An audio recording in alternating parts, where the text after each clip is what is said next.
అతన్ని పనిలో నుంచి తీసేయడం మొదటి కారణం. ఎందుకంటే ఆయనకు 50 నుంచి 60 వేల సాలరీ ఉంటది. 2 నెలల నుంచి పని తీసేసాడు. ఆయనకు ఆర్థికంగా చాలా ఇబ్బందుల్లో ఉన్నాడు. ఎందుకంటే ఆయన చేసినటువంటి పని సాలరీ లాస్ట్ ఇయర్ అయితే అసలు ఇయ్యలేడు. అంత ముందు అవ్వకటి ఇవ్వటం అని చెప్పేసి దాన్ని నెట్వేసుకొచ్చిండు.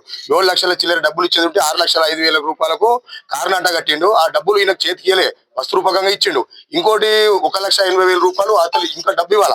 అంత ముందు వీళ్ళు మంచిగా ఉన్నప్పుడు ఏం చేసినట్టే అతను వెళ్ళిపోతా అన్న టైంలో ఇతనికి కారణం కట్టింది. ఎందుకంటే నువ్వే సేటు, నువ్వే మేనేజర్, నువ్వే అంతా అని చెప్పేసి వాడుకున్నట్లు చేసాడు. అయితే వాస్తవం వీళ్ళ మధ్య జరిగింది ఏంటంటే 13 కోట్ల ట్రాన్సాక్షన్స్ జరిగింది. బ్యాంకు నిబంధనల ప్రకారం సేవింగ్ అకౌంట్ లో నారాయణ అకౌంట్ నుంచి 1,31,00,000 చిల్లర ట్రాన్సాక్షన్ జరిగింది. నాతో చెప్పింది ఆల్రెడీ. బ్యాంకు నిబంధనల ప్రకారం ఒక మనిషి ఒక సంవత్సరానికి 22 లక్షలు మించి వాడొద్దు. అయితే ఈయనకు ఐటీ వల్ల ఇబ్బంది అయింది. పోలీస్ స్టేషన్ కో ఐటీ వాళ్ళ రూల్స్ ప్రకారం ఎక్కడికి తీసుకున్నాం నాకు కరెక్ట్ తెలియదు. ఇంకోటి ఏంటంటే ఇదంతా నా మీదకి వస్తుందని చెప్పేసి ఈ 2 నెలల కిందటనే ఇదంతా వెలుగులోకి వచ్చిన తర్వాత ఏదైతే మహేందర్ ఉన్నాడో అతను నిర్మానుష్య ప్రదేశాలు తీసుకుని ఒక వైట్ పేపర్ మీద సంతకం తీసుకోండి. ఎందుకంటే ఇక్కడ నుంచి నీకు నాకు సంబంధం లేదని. అప్పటి నుంచి మానసిక ఒత్తిడికి గురై మాత్రమే ఇతను చనిపోయినగా మేము భావిస్తున్నాం. అయితే ఇలా భూమి మాత్రం వాళ్ళ అమ్మ పేరు మీద నుంచి మహేంద్ర వాళ్ళ ఫ్రెండ్ కు చేయించిండు. అది ఎందుకు చేయించడం అంటే మాకు డబ్బులు ఇవ్వాలని చెప్పేసి అడుగుతుండు. అదంతా డ్రాష్ అది ఏం లేదు. సాలరీ ఇలా భూమి మాత్రం ఇస్తే చాలు, ఇలాంటి మాకు నష్టపరిహారం అవసరం ఏం లేదు.